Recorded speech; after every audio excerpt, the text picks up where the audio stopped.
शुक्लांबरधरं विष्णुं शशिवर्णं चतुर्भुजं प्रसन्नवदनं ध्यायेत् सर्वविघ्नोपशान्तये अगजानन पद्मार्कं गजानन महर्निशम् अनेकदन्तं भक्तानां एकदन्तमुपास्महे। गुरुर्ब्रह्मा गुरुर्विष्णु गुरुर्देवो महेश्वरः गुरुः साक्षात् परब्रह्म तस्मै श्रीगुरवे नमः। सदाशिवसमारम्भां शङ्कराचार्यमध्यमाम् अस्मदाचार्यपर्यन्तां वन्दे गुरुपरम्पराम्। या देवी सर्वभूतेषु शक्ति रूपेण संस्थिता नमस्तस्यै नमस्तस्यै नमस्तस्यै नमो नमः। या देवी सर्वभूतेषु ज्ञान रूपेण संस्थिता नमस्तस्यै नमस्तस्यै नमस्तस्यै नमो नमः। या देवी सर्वभूतेषु बुद्धि रूपेण संस्थिता नमस्तस्यै नमस्तस्यै नमस्तस्यै नमो नमः। या देवी सर्वभूतेषु जाति रूपेण संस्थिता नमस्तस्यै नमस्तस्यै नमस्तस्यै नमो नमः। श्रीमात्रे नमः। ఈరోజు మనం ప్రతి వారం చెప్పుకునేటటువంటి ఇతిహాస కథా స్రవంతి అనే శీర్షికను చెప్పుకునేటటువంటి శ్రీ భాగవతం సెషన్ కాకుండా వేరే సబ్జెక్టుతో వేరే శీర్షికతో మనం ముందుకొచ్చాం ఈ ఒక్క వారానికే. ఎందుకు? అందరూ సబ్జెక్ట్ చూసారా? నేను పంపించిన లింక్ లో సబ్జెక్ట్ చూసారా? దానికి కారణం ముఖ్యంగా ఇద్దరు, డాక్టర్ నవీన అని ఒక ఆవిడ, అలాగే నా స్నేహితుడైనటువంటి డాక్టర్ సురేష్. వాళ్ళు అడిగింది ఏంటంటే, మీరు బాగానే చెప్తున్నారు, ఇది పిల్లలకు అర్థమయ్యేలాగా వాళ్ళ సబ్జెక్ట్ లెవెల్ని మ్యాచ్ చేయడానికి దానికి కరెక్ట్గా చెప్తున్నారు. మనకి కాలానుగుణంగా కొన్ని జరుగుతూ ఉంటాయి. ఆషాఢ మాసం వస్తే కొన్ని క్రతువులు జరుగుతూ ఉంటాయి, కొన్ని ఆచారాలు ఉంటాయి, స్థానికంగా కొన్ని ఉత్సవాలు జరుగుతూ ఉంటాయి. అలాగే ప్రతి ఊళ్ళోనూ అమ్మవార్లకి కొన్ని కొన్ని సేవలు చేస్తూ ఉంటారు. అవి ఎందుకు చేస్తారు? దానివల్ల ప్రజలకి, అంటే మామూలు జనాలకి ఏమిటి అసలు, ఎందుకు చేస్తారు, వాళ్ళని కూడా ఎందుకు ఇన్వాల్వ్ చేస్తారు, ప్రతి వాళ్ళని కూడా ఎందుకు ఆ క్రతువులో ఉత్సవంలో మమేకం చేసి దానివల్ల వాళ్ళకి ఏం ప్రయోజనాన్ని వనగూరుస్తున్నారు సొసైటీలో. సమాజం ఉత్సవం పేరుతో ప్రజలకి ఏం చేస్తోంది? ధర్మం, సమాజం కూడా కాదు, ధర్మం ఉత్సవం పేరు చెప్పి అమ్మవారికి ఉత్సవం చేయించి ఏం ప్రయోజనాన్ని చేకూరుస్తోంది? దానివల్ల ఆరోగ్యం చాలా బాగుపడుతుందనే విషయం వైద్యులుగా మాకు తెలుసు, కానీ ప్రజలకి కూడా తెలియాలి, ముఖ్యంగా పిల్లలకి తెలియాలి. ఎందుకంటే పిల్లలు అక్కడ పెట్టే నైవేద్యాన్ని తినడం అనేది వాళ్ళ ఆరోగ్యానికి చాలా చాలా చాలా ముఖ్యమైనటువంటి విషయం. ఈ ఉత్సవాల సందర్భంలో పెట్టేటటువంటి నైవేద్యాలని, ప్రసాద రూపంలో అందించేటటువంటి నైవేద్యాన్ని తినడం అనేది పిల్లలకి చాలా ముఖ్యం. అందుకే మీరు విశేషించి కరెక్ట్గా మనకి హైదరాబాద్లో క్షేత్ర సాంప్రదాయం ప్రకారం రేపు తెల్లవారితే ఆదివారం ఉజ్జయిని మహంకాళి జాతర, మనకి బోనాలు. ఆ నేపథ్యంలో పిల్లలకు అర్థమయ్యేలాగా ఎందుకు చేస్తారు, అక్కడ సమర్పించేటటువంటి ఆ అన్నం ఏమిటి, దాన్ని ఎందుకు తినాలి, ఈ నేపథ్యంలో జరిగేటటువంటి వివిధ కార్యక్రమాలు ఏమిటి, దానివల్ల ప్రయోజనం ఏమిటి అనేది ఒకసారి వివరించమని చెప్పి మిస్టర్ సురేష్, డాక్టర్ సురేష్, అతను డెంటిస్టే కావచ్చు కానీ అతను అడిగితే, అలాగే డాక్టర్ నవీన గారు ఆవిడ కూడా చెప్పారు, ఒకసారి మీరు వివరిస్తే బాగుంటుంది పిల్లలకి. ఎందుకంటే పిల్లలు పెడితే తినరండి, వివరిస్తేనన్నా తింటారేమో. మా పిల్లలు ఉన్నారు, ఇంత డాక్టర్నైనా నేను మా పిల్లలకు చెప్పలేకపోతున్నాను అని చెప్పి ఆవిడన్నా. మంచి విషయం కాబట్టి అమ్మవారి గురించి చెప్పుకోవడం అనేటటువంటి సదుద్దేశంతో ఈ వారం ఈ సబ్జెక్టుని ప్రత్యేకించి మీ ముందుకు తీసుకురావడం జరిగింది. మనకి హైదరాబాద్లో కానివ్వండి, సికింద్రాబాద్లో కానివ్వండి, వివిధ ప్రాంతాల్లో కానివ్వండి, మన ఊళ్ళ వైపు కానివ్వండి, ఇప్పుడు మన ఆంధ్ర సైడ్ ఊళ్ళు కానివ్వండి, తెలంగాణలో ఊళ్ళు కానివ్వండి, ప్రతి చోట కూడా గ్రామ దేవత అనే అమ్మవారు ఖచ్చితంగా ఉంటుంది. ప్రతి గ్రామానికి ఒక గ్రామ దేవత ఉంటుంది. ఈజీ ఎగ్జాంపుల్, హైదరాబాద్ ఈ జంట నగరాలకి గ్రామ దేవత ఎవరు? ఉజ్జయిని మహాకాళి తల్లి. సికింద్రాబాద్లో వెలసి ఉన్నటువంటి ఉజ్జయిని మహంకాళమ్మ తల్లి.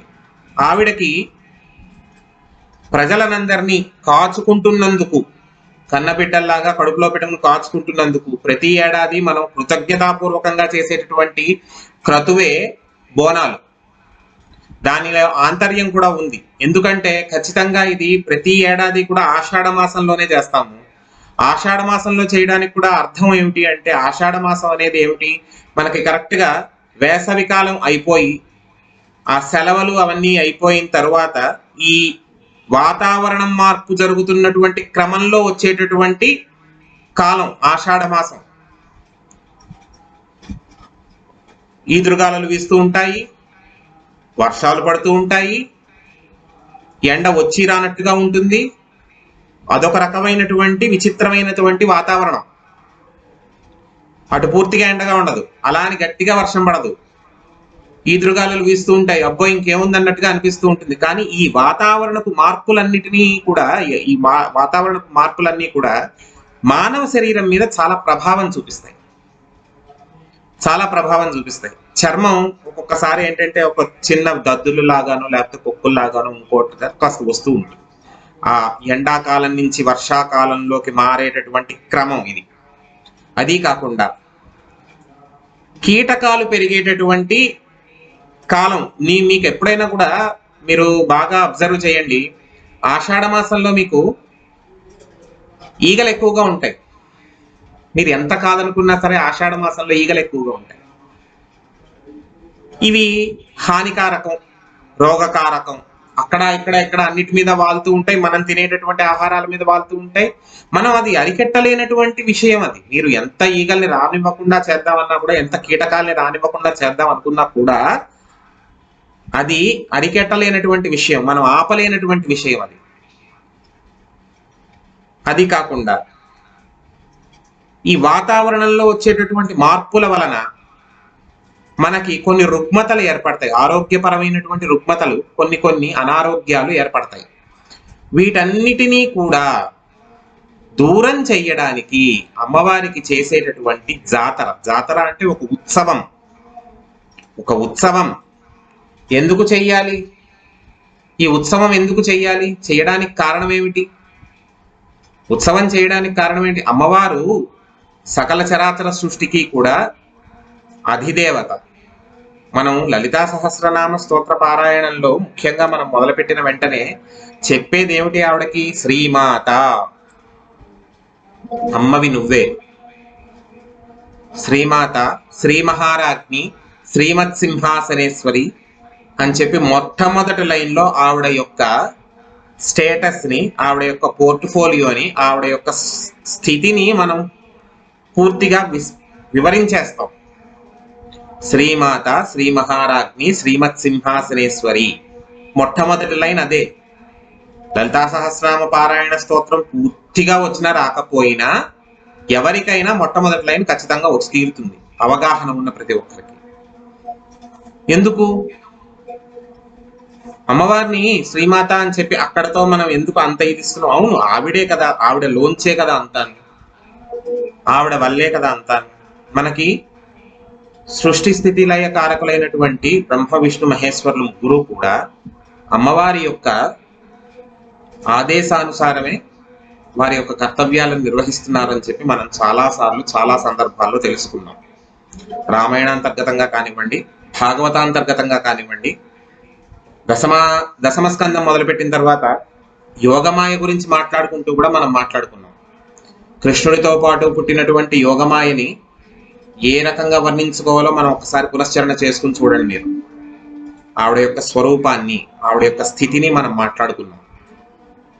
దాన్నే నేపథ్యంలో చూసుకుని మనకి ఈ ఉత్సవ సాంప్రదాయము అనేది వచ్చింది. ఈ ఉత్సవ సాంప్రదాయాన్ని మనం గ్రాంధిక భాషలో కాస్త గంభీరంగా మాట్లాడుకుంటే ఉత్సవము అంటాం. అదే క్షేత్ర స్థాయిలో, ఈ జనపద స్థాయిలో మాట్లాడుకుంటే జాతర అంటాం. దాన్ని వివిధ ప్రాంతాలలో మాట్లాడుకునేటటువంటి భాషలతో మమేకం చేసుకుంటే మన ఊళ్ళో, మన భాగ్యనగరంలో అది బోనాలయ్యింది. బోనము అంటే ఏమిటి? భోజనము. అమ్మవారికి బోనం సమర్పించడం ఏమిటి? అమ్మవారికి బోనం సమర్పించాల్సిన అవసరం ఏమిటి? అమ్మవారే అన్ని అందరికీ ఇస్తుంటే ఆవిడకి మళ్ళీ మనం భోజనం సమర్పించడం ఏమిటి, బోనం సమర్పించడం ఏమిటి? ధర్మంలో మనందరికీ అన్నీ ఉంటాయి, కాస్త మనం కొనుక్కు తినగలిగిన వాళ్ళం అందరూ ఉంటాం, తినలేని వాళ్ళు ఉంటారు, కొనుక్కోలేని వాళ్ళు ఉంటారు. నిత్యభుక్తానికి కూడా స్థితి లేని వాళ్ళు ఉంటారు. నిత్యభుక్తానికి కూడా స్థితి లేని వారు అంటే పాపం రోజు పట్టెడన్నం కూడా తినలేని వాళ్ళు ఉంటారు. అటువంటి వారికి సహాయం చేయడం కోసం కొంత భాగాన్ని వండి తీసుకెళ్లి సమర్పించి, మిగిలిన భాగాన్ని, అంటే అందరూ సమర్పించలేకపోవచ్చు కానీ స్థితిమంతులు ఎవరైనా సరే, కాస్త చక్కగా ధార్మికంగా కాస్త ఎక్కువ సంపాదించుకోగలిగిన వాళ్ళు ఎవరైనా సరే, బోనము సమర్పించేటప్పుడు చేసేటటువంటి సాంప్రదాయం ఏంటి అంటే, గ్రాసం అంటే ధాన్యాన్ని, కాస్త పప్పు దినుసుల్ని అన్నిటినీ తీసుకెళ్లి దేవాలయంలో అమ్మవారి సమక్షంలో సమర్పిస్తారు. అది ముందు పురోహితుడు తనకు కావాల్సినంత తీసుకుని మిగిలినది లేని వారికి పంచిపెట్టాలి. అది దాంట్లో ఉన్నటువంటి ఆంతర్యం. అలాగే అసలు ఎటువంటి ఆహారాన్ని మనం అసలు సమర్పిస్తూ ఉంటాం? సాత్విక ఆహారాన్ని సమర్పిస్తాం. బలి ఇవ్వడము అనేవి ఇవన్నీ కూడా ఒకనాడు ఉన్నాయి, తరువాత నిషేధించారు, కొన్ని చోట్ల ఈనాటికి చేస్తున్నారు. ఆ సబ్జెక్ట్ నేను ఇప్పుడు ముట్టుకోవడం లేదు. అది ధార్మికమా అధార్మికమా, లేకపోతే హేతుకమా అహేతుకమా అన్నది ఇప్పుడు మనం చర్చించుకోవాల్సిన అవసరం లేదు. కానీ సనాతన ధర్మంలో అమ్మవారికి ప్రసాద సమర్పణ చేసేటప్పుడు ఎటువంటి సమర్పణ చెయ్యాలి, ఎటువంటి ప్రసాదాన్ని సమర్పించాలి, అది వేదం మనకి చాలా స్పష్టంగా చెప్పింది. నేను మీకు సులువుగా అర్థం అవ్వడానికి మీరు ఒక్కసారి గమనించండి. లలితా సహస్రనామ స్తోత్రంలో 99వ శ్లోకం నుంచి మొదలు పెడితే మనకు ఒక 13 శ్లోకాలు ఉన్నాయి, 13-14 శ్లోకాల వరకు ఉన్నాయి. 99వ శ్లోకం నుంచి మొదలు పెడితే 115వ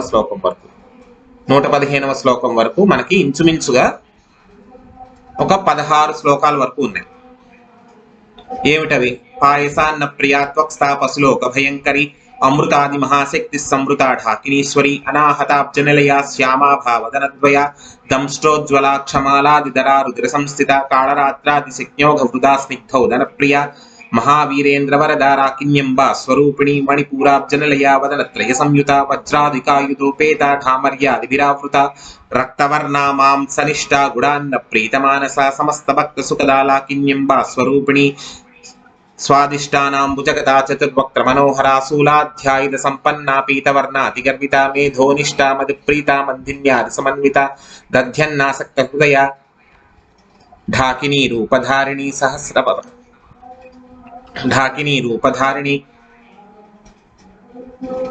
ఒక్క నిమిషం, లేదో దధ్యన్నాసక్త హృదయ ఢాకినీ రూపధారిణి అంకుశాది మూలాధారాంబుజారూఢ పంచవక్త్రాస్తి సంస్థిత అంకుశాది ప్రహరణ వరదాది నిషేవిత ముగ్ధౌదనాసక్త చిత్త సాకిన్యంబ స్వరూపిణి ఆజ్ఞాచక్రాబ్జనిలయ శుక్లవర్ణ షడానన మజ్జా సంస్థా హంసవతి ముఖ్యశక్తి సమన్విత హరిద్రాన్నైకరసిక హాకినీ రూపధారిణి సహస్రదళ పద్మస్థ సర్వవర్ణోపశోభిత సర్వాయుధరా శుక్లా సంస్థిత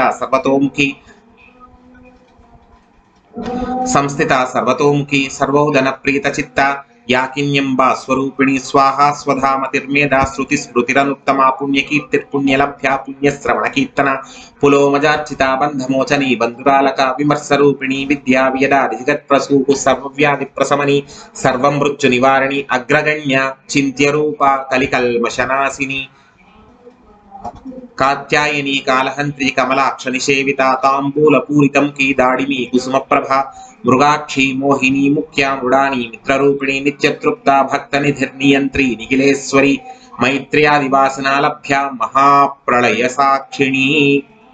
ఇది 115వ శ్లోకం వరకు మనం చెప్పుకున్నాం. ఇప్పుడు 99వ శ్లోకం నుంచి 115వ శ్లోకం వరకు చెప్పుకున్నాం. ఇందులో కొన్ని మీరు గమనించి ఉంటారు, కొన్ని అన్నప్రసాదాల పేర్లు వచ్చాయి. ఎటువంటి అన్నప్రసాదాలు?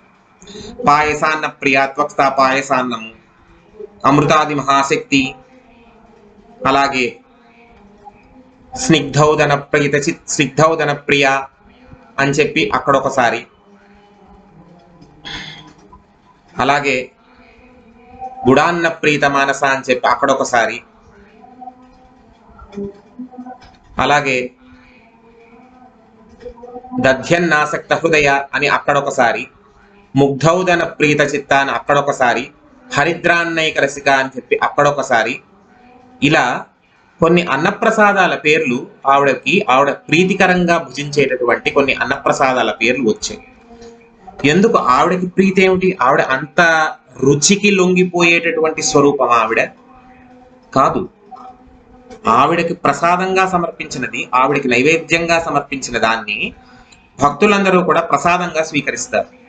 దానివల్ల ఆవిడ బిడ్డలందరి యొక్క క్షేమాన్ని కోరుకుంటూ ఆవిడ అటువంటి ఆహారాన్ని ఇష్టపడుతూ అటువంటి ఆహారాన్ని నైవేద్యంగా స్వీకరించి దాన్నే ప్రసాదంగా అందరికీ అందిస్తోంది.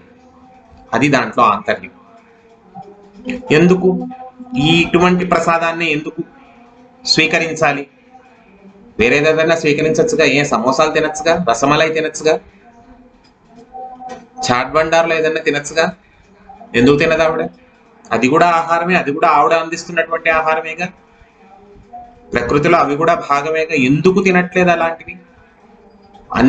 అన్ని ఆహారాలే అయినా అన్ని ఆహారాలు పోషక విలువలు కలిగినవి కావు. అన్ని ఆహారాలు ఔషధీ తత్వము కలిగినటువంటివి కాదు. All the food does not contain the medical values. మీరు అర్థమయ్యేలా చెప్తున్నాను పిల్లలకి. అన్ని ఆహార పదార్థాల్లోనూ కూడా ఔషధీ తత్వం అనేది ఉండదు. ఔషధీ తత్వం అనేది ఎక్కడ ఉంటుందో అది ఎక్కువగా తినమని చెప్పి మనకి శాస్త్రం చెప్తోంది. ఎందుకు? శక్తి కావాలి మనకి. మనం జీవించాలి అంటే, మన పని మనం చేసుకోవాలి అంటే శక్తి కావాలి. శక్తి కావాలి అంటే చక్కటి భోజనం తినాలి. చక్కటి భోజనం తినాలి అంటే చక్కగా ఉండాలి. మంచిగా ఆలోచించి మంచి భోజనం తినాలి. దాన్ని అమ్మవారు ఆవిడ ప్రసాద పరంగా మనకు అందించడానికి ప్రయత్నించింది ఆవిడ. ఇప్పుడే ఎందుకు చేస్తాం? ఆషాఢ మాసంలోనే ఎందుకు చేస్తాం? ఈ పదార్థాలన్నీ ఈ సమయంలోనే ఎందుకు తింటాం? వాతావరణం మారుతోంది అనేటటువంటి సమయంలోనే ఔషధీ తత్వం ఉన్నటువంటి ఆహారాన్ని మనం భుజిస్తే అది మనల్ని కాపాడుతుంది. వాతావరణం మారేటటువంటి సమయంలోనే ఇటువంటి మెడికల్ వాల్యూస్ ఉన్నటువంటి భోజనాన్ని మనం చెయ్యాలి. అటువంటి పదార్థాలని మనం స్వీకరించాలి. అలా తింటేనే మనకి ఆరోగ్యం బాగుంటుంది. ఇక్కడ మీరు ఒక్కసారి వీటి యొక్క ఆంతర్యాలని గ్రహించండి. పాయసాన్న ప్రియాత్వక్స్థ. పాయసాన్నము అంటే ఏమిటి? మనం 99వ శ్లోకం నుంచి మనం పరికించుకుంటుంటే మనకు మధ్యలో తెలుస్తూ ఉంటుంది. పాయసాన్నము అంటే ఏంటి? పాయసాన్నము అంటే అన్నపు పాయసం, పాలతో వండినటువంటి పాయసం. పాలని, అన్నాన్ని, బియ్యాన్ని పాలలో ఉడికించి చేసేటటువంటి పాయసం. దానివల్ల ఏంటి మనకి ప్రయోజనం ఏమిటి? దానివల్ల ప్రయోజనం కాల్షియం పెంపొందడం. మనిషి శరీరంలో ఎముకలకి కావాల్సినటువంటి కాల్షియం పెంపొందడం వల్ల శక్తి చేకూరడం కోసం పాయసాన్నము, దాన్ని ఆవిడ ప్రీతిగా స్వీకరిస్తుంది. ఆవిడ ప్రీతిగా స్వీకరిస్తోంది అంటే ఆ స్వీకరించిన దాన్ని మనకి ప్రసాదంగా అనుగ్రహిస్తోంది. అర్థమైందా? పాయసం మామూలుగానే చెయ్యరు కదా. పాయసం మామూలుగా చెయ్యరు. దాంట్లో పాలు వేస్తారు, పాలతో పాటు నెయ్యి వేస్తారు, నెయ్యితో పాటు బెల్లమో పంచదారో వేస్తారు. వాటన్నిటి వల్ల శక్తి వస్తుంది, ఒంట్లో జీవత్వం అనేది వస్తుంది, ప్రకాశవంతంగా ఉంటుంది. అలాగే రెండవది స్నిగ్ధౌదన ప్రియ. కాళరాత్రాది శక్త్యోగ వృధా స్నిగ్ధౌదన ప్రియ. వృధా స్నిగ్ధౌద, అది వృత అని చెప్పి చాలా మంది చదువుతారు. అది వృత కాదు, ఘృత. ఘృతము అంటే నెయ్యి. అంటుకునే తత్వం ఉన్నటువంటి, జిడ్డు తత్వం ఉన్నటువంటి నెయ్యి. స్నిగ్ధము అంటే జిడ్డు తత్వము. స్నిగ్ధౌదనము అంటే జిడ్డు తత్వము, అంటే జార విడిచే తత్వం ఉన్నటువంటి తత్వం ఉండేటటువంటి ఘృతము. ఘృతము అంటే నెయ్యి. నెయ్యి కలిపినటువంటి అన్నాన్ని ఇష్టంగా స్వీకరిస్తుందట అమ్మవారు. ఎందుకు స్వీకరిస్తుంది అలాగా? నెయ్యి ఒంటికి మంచిది, చర్మానికి మంచిది. It it it it eradicates dermal problems అంటే చర్మ సంబంధితమైనటువంటి వ్యాధులని దగ్గరికి రానివ్వకుండా కాపాడుతుంది నెయ్యి. అలా అని మనం చిట్లు నేతులు పోసేసుకొని తినకూడదు. ఎంత క్వాంటిటీ తినాలి, ఒక పదార్థంలోకి ఎంత వేసుకోవాలి అంతే వేసుకుని తినాలి. ఇవాళ రోజున నెయ్యి మనం ఎంత ఇంట్లో చేసుకున్నా కూడా కాస్తో కూస్తో కల్తీ అనేది ఉంటుంది ఖచ్చితంగా. దానివల్ల మనకి హృదయ సంబంధమైనటువంటి రుగ్మతలు వస్తాయి, అంటే కార్డియాక్ ప్రాబ్లమ్స్ వస్తాయి, హార్ట్ కి సంబంధించినటువంటి ప్రాబ్లమ్స్ వస్తాయి. కాబట్టి you should have control on that. Ghee dermal problems రాకుండా కాపాడుతుంది నెయ్యి. ఒంటికి చర్మ సంబంధితమైనటువంటి రుగ్మతలు, అనారోగ్యాలు రాకుండా కాపాడేందుకు నెయ్యి చాలా సహకరిస్తుంది. కానీ అది ఎంతవరకు స్వీకరించాలో అంతవరకే స్వీకరించాలి, ఎక్కువ స్వీకరించకూడదు, ఎక్కువగా తినకూడదు. కాబట్టి అమ్మవారు స్నిగ్ధౌదన ప్రియ, చక్కటి నేతితో కలిపినటువంటి అన్నాన్ని ఇష్టంగా తింటుందట. అలాగే మనం 103వ శ్లోకంలో చూసుకుంటే రక్తవర్ణ మాంసనిష్ట గుడాన్న ప్రీతమానస, ఇది ముఖ్యమైనది, అండర్లైన్ చేసుకోండి అందరూ. ఏ నైవేద్యం పెట్టినా పెట్టకపోయినా, అమ్మవారికి మన స్తోమత ఏమున్నా లేకపోయినా, పరమకోటీశ్వరుడైనా కటిక దరిద్రుడైనా ఎవరైనా సరే ఏమీ చెయ్యక్కర్లేదు అమ్మవారికి. అంత అన్నంలో ఇంత బెల్లప్పొడి వేసి కలిపేసేసి అంత నెయ్యి వేసి శుభ్రంగా నైవేద్యం పెడితే అంతకు మించిన సంతోషం అమ్మవారికి వేరే లేదని చెప్పి చాలా మంది చెప్తారు, పెద్ద వాళ్ళు చెప్తారు. ఎందుకు? రక్తవర్ణ మాంసనిష్ట గుడాన్న ప్రీత మానస, ఎర్రని రక్తవర్ణంలో ఉంటుంది అమ్మవారు. మాంసధాతువులని ఆశ్రయించి ఉంటుంది. రక్తము అనేది ఒంట్లో ఎక్కడ ప్రవహిస్తుంటూ ఉంటుంది? మాంసధాతువులని, ఒంట్లో ఉన్నటువంటి కండలని, మాంసాన్ని ఆశ్రయించి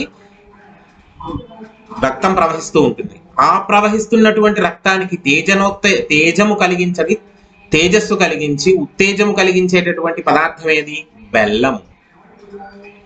బెల్లం చాలా మంది ఏంటంటారంటే అది కాల్షియం కంటెంట్, ఎముకలకి మంచిది అంటారు. కరెక్ట్, ఎముకలకు కూడా మంచిదే. కానీ రక్త ప్రసరణకి చాలా బాగా ఉపయోగపడుతుంది. రక్త ప్రసరణకి చాలా ఉపయోగపడుతుందట బెల్లం. అందువల్ల రక్తవర్ణ మాంసనిష్ట గుడాన్న ప్రీత మానస, గుడాన్నము అంటే గుడము అంటే బెల్లము, గుడము అంటే బెల్లము, గుడాన్నము గుడము, బెల్లము కాస్త చిదిపేసేసి అన్నంలో కలిపి అంత నెయ్యి వేసి కలిపి పెట్టేస్తే ఆ పాయసంతో సమానమైన, పాయసం అంటే పాలు పోస్తే పాయసం అవుతుంది. అదే గుడాన్నం అంటే బెల్లం చిదిపేసేసి కాస్త అన్నంలో కలిపి కాస్త నెయ్యి వేసి పెట్టేస్తే అదే మహాప్రసాదంగా స్వీకరిస్తుంది. అంటే ఆవిడ సామాన్యుల యొక్క ఆరోగ్యాన్ని దృష్టిలో పెట్టుకుని ఆవిడ యొక్క ప్రీతిని కూడా ఎంత మలుచుకుని అమ్మ ఎంత దయ చూపిస్తుందో చూడండి. అలాగే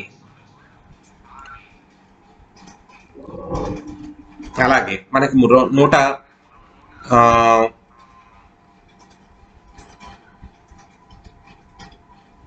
105వ శ్లోకం మేధోనిష్ట మధుప్రీత బంధిన్యాది సమన్విత దధ్యన్నాసక్త హృదయ కాకిని రూపధారిణి. మేధస్సుని పెంపొందించడం కోసం మధుప్రీత, మధువు అంటే ఏమిటి? మధువు అంటే చాలా మంది చెప్పిన భాష్యం, వక్ర భాష్యం ఏమిటి అంటే ఆల్కహాల్ అని చెప్పి ఈనాటి రోజులు మాట్లాడతారు.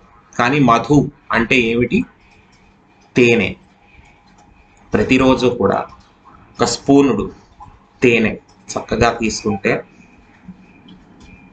ఆ తేనె వల్ల మేధస్సు, మీ జ్ఞాపక శక్తి, మీ జ్ఞానము పెరుగుతుంది.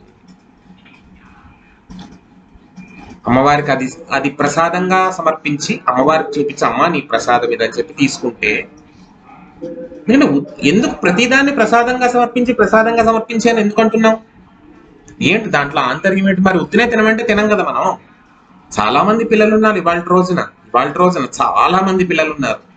ప్రసాదం వర్రా తినండి, తినం. అదేం అలవాటో నాకు అర్థం కాదు చాలా మంది పిల్లలకి. ఆ ప్రసాదం దొరక్క దేవాలయంలోకి వెళ్ళడానికి మొహమాట పడి లోపలికి వెళ్ళి తీసుకునేటటువంటి ధైర్యం చాలక ఆ ప్రసాదం కోసం మొహం వాచిపోయినటువంటి పిల్లలు చాలా మంది ఉన్నారు, పెద్దవాళ్ళు ఉన్నారు. కానీ ఇవాళ రోజున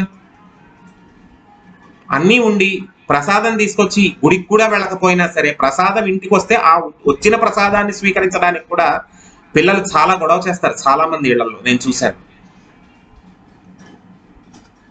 అది చాలా తప్పు. అందుకనే కొన్నిటిని ఇంట్లోనే నైవేద్యంగా సమర్పించి దాన్ని ప్రసాదంగా స్వీకరించండి అని చెప్పి అమ్మవారు చెప్తోంది. అందుకనే మేధోనిష్ట మధుప్రీత బంధిన్యాది సమన్విత దధ్యన్నాసక్త హృదయ. దధి అంటే ఏమిటి? దధి అంటే పెరుగు. దధ్యన్నాసక్త హృదయ కాకినీ రూపధారిణి. ఈ దధ్యన్నాసక్త హృదయాన్ని ఒక్కసారి అండర్లైన్ చేసుకోండి ఎర్రసిరాతో. ఒక్క నిమిషం.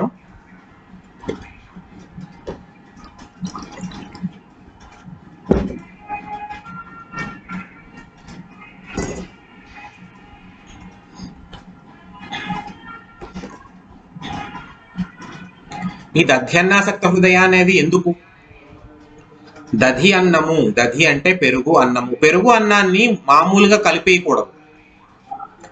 వేడి అన్నం పొయ్యి మించి దింపగానే పెరుగన్నం కలిపేయకూడదు, గంజిగంపు కొడుతుంది పెరుగన్నం. పెరుగుని అలా కలిపితే దాంట్లో ఉన్నటువంటి తత్వం పోతుంది, అన్నంలో ఉన్నటువంటి తత్వం పోయి అదొక రకమైనటువంటి వేడివేడి అన్నాన్ని పెరుగులో కలిపితే అదొక రకమైనటువంటి వాసన వస్తుంది.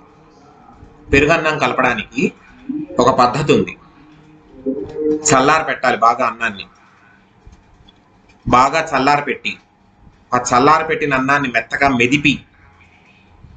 మెదిపిన తర్వాత అందులో పెరుగేసి కలిపి దాన్ని కొంతసేపు నిలవ ఉంచి అప్పుడు నైవేద్యంగా సమర్పించాలి. ఎందుకు?